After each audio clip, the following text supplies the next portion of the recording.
नहीं, आप बोलना चाहें तो कोई दिक्कत नहीं, आप बोल दीजिए पहले।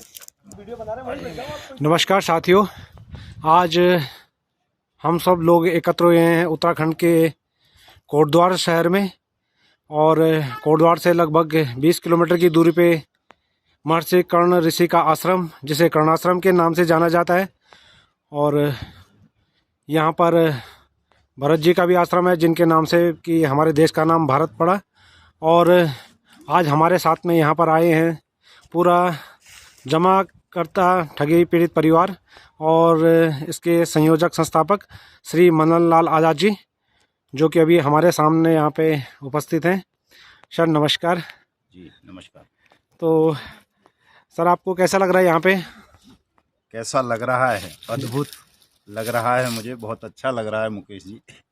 पिछली बार जब 25 अगस्त 2022 में मैं कोटद्वार आया था मिशन भुगतान भारत यात्रा कार्यक्रम का पहला चरण शुरू करने, तो वो ऐसा शुरू हुआ कि गए तो 20 राज्यों में, बहुत सारे धर्म स्थल पड़े, तपोभूमियाँ पड़ी हमारे मार्गों में, ठहराव के स्थानों पर, लेकिन हम कहीं जा नहीं सके, केवल मिशन भुगतान भारत यात्रा के कार्यक्रम ही करते रहे।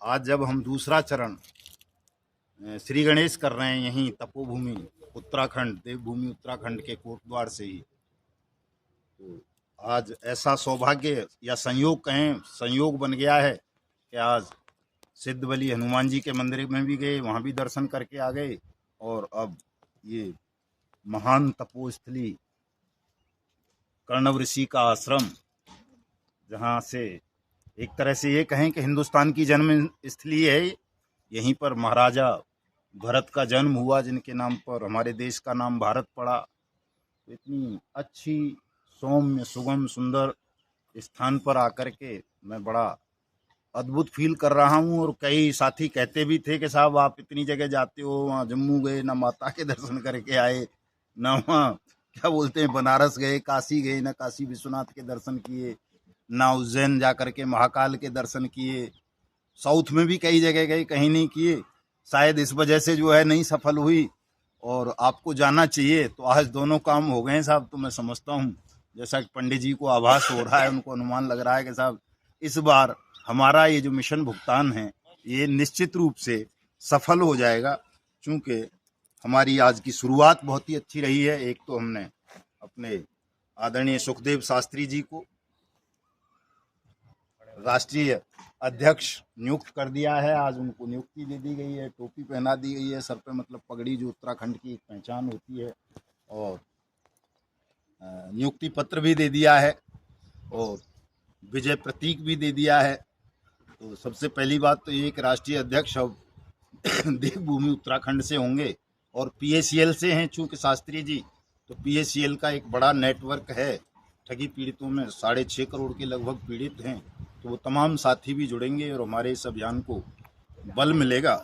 दूसरा, आपके सामने ही आप तो थे ही, ज्ञापन कार्यक्रम भी बहुत अच्छा हुआ है, शासनादेश आपके यहाँ हो ही चुका है उत्तराखंड में, तो निश्चित रूप से यहाँ भुगतान पटल की स्थापना होगी, भुगतान भी आरंभ हो जाएगा।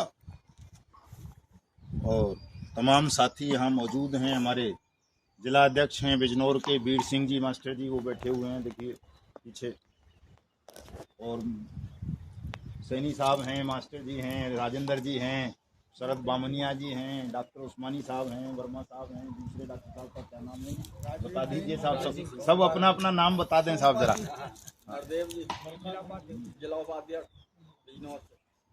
कैलाश कुमार जी, तो तमाम साथी हैं और तमाम, ये रामनिवास सैनी है, राजेंद्र प्रसाद कन्नौज से उत्तर प्रदेश, डॉक्टर सोमपाल राष्ट्र से, देवेंद्र बिजनौर से, तो तमाम डॉक्टर साहिबान हैं, अध्यापक हैं, विद्वान साथी हैं। पहले ही दिन इतना बढ़िया मतलब शुभारंभ हुआ है, श्री गणेश हुआ है साहब इस यात्रा का।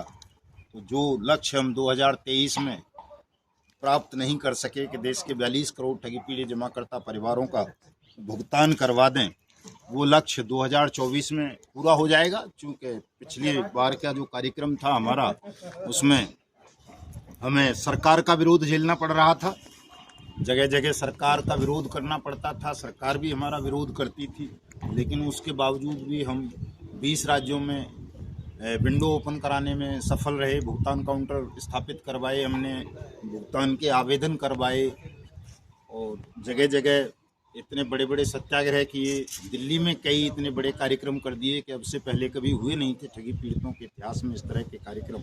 और अब तो काफ़ी क्या कहते हैं, गंगा जी में पानी बह चुका है, काफ़ी बदलाव आ गया है कि अब तो हम भारतीय जनता पार्टी को सहयोग कर रहे हैं देश भर में, वो हमें कर रही है पार्टी और सरकार।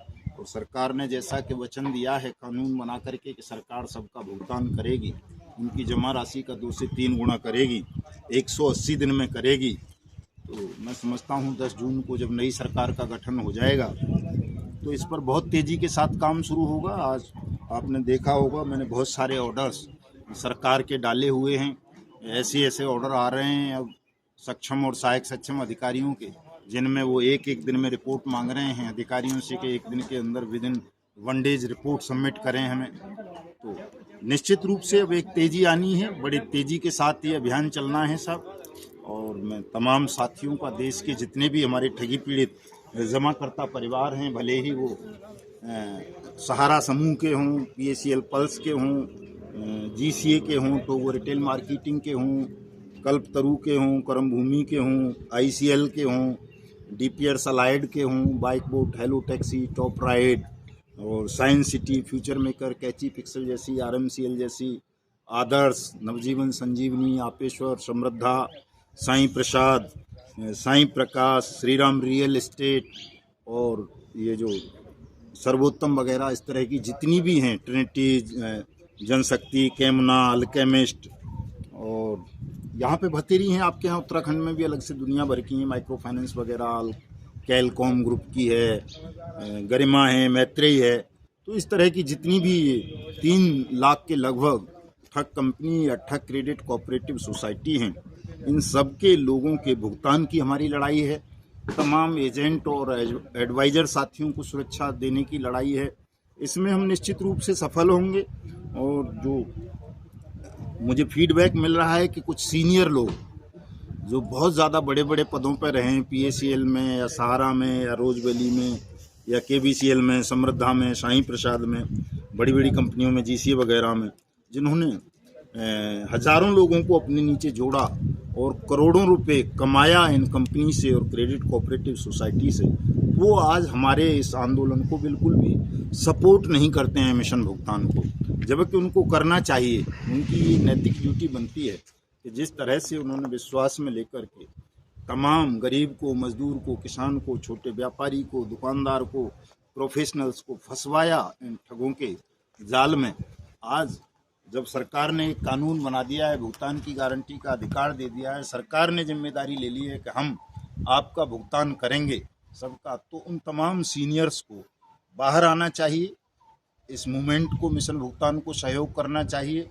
कुछ साथी तो ऐसा सुझाव दे रहे हैं कि साहब अगर सहयोग ना करें तो इनकी भी हमें खिलाफत करनी चाहिए। तो मैं तमाम सीनियर्स को बता देना चाहता हूं, इस वीडियो के माध्यम से ये आह्वान करता हूं कि आप लोग जब तक इस आंदोलन से नहीं जुड़ोगे तब तक आप चैन की नींद नहीं सो पाओगे। ये ध्यान रखिए तमाम साथी, और इस आंदोलन से जुड़ जाओगे, तमाम लोगों को जोड़ोगे, मोटिवेट करोगे, ये बताओगे कि भुगतान की गारंटी का कानून बन गया है, भुगतान सरकार को करना है, तो आप सुख की नींद सो सकते हो, आपको सुरक्षा भी मिल जाएगी।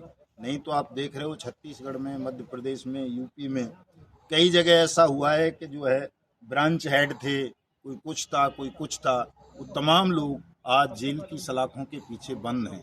तो वो स्थिति ना आए जैसी कि ठग चाहते हैं, या जो उनकी रणनीति होती है कि हम सीनियर जूनियर को, निवेशक और एजेंट को आपस में लड़ाते रहेंगे, खुद आराम करते रहेंगे, लोगों के पैसे पर अय्यासी करते रहेंगे और हमारा कोई कुछ नहीं बिगाड़ पाएगा।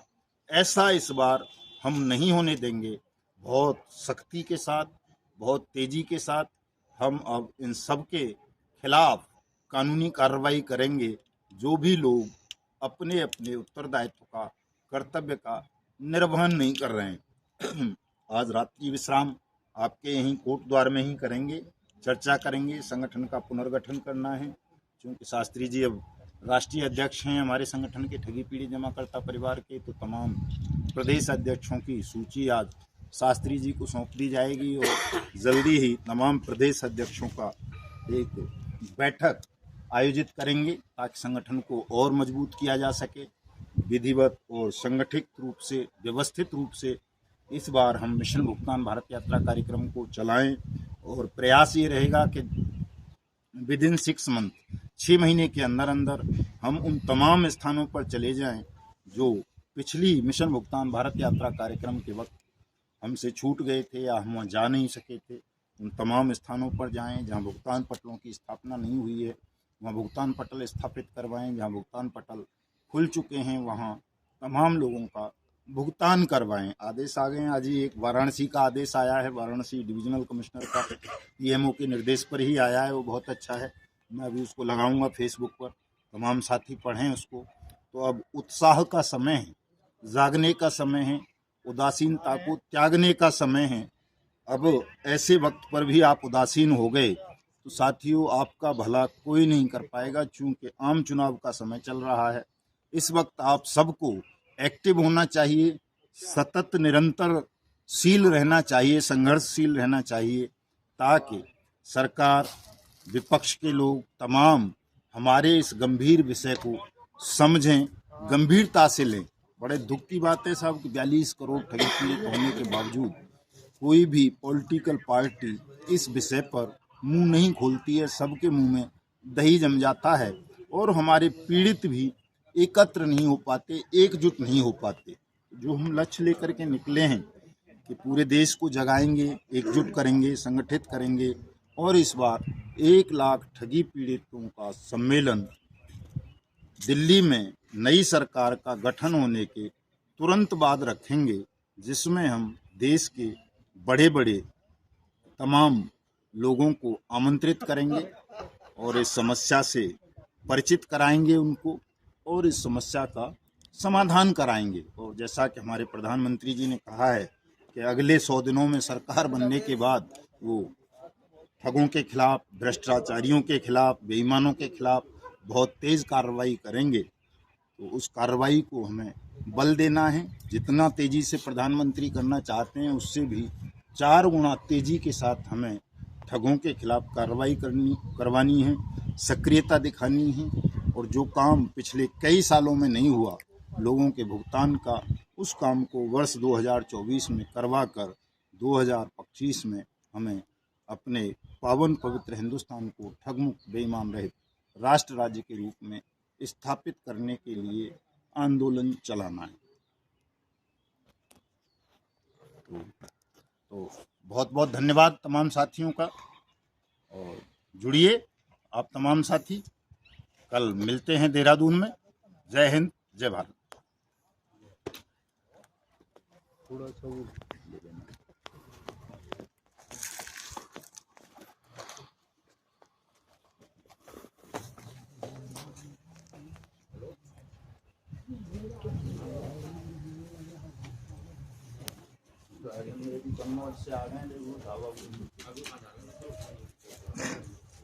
राजेंद्र जी को प्रदेश अध्यक्ष बना दो, शास्त्री जी उत्तर प्रदेश का।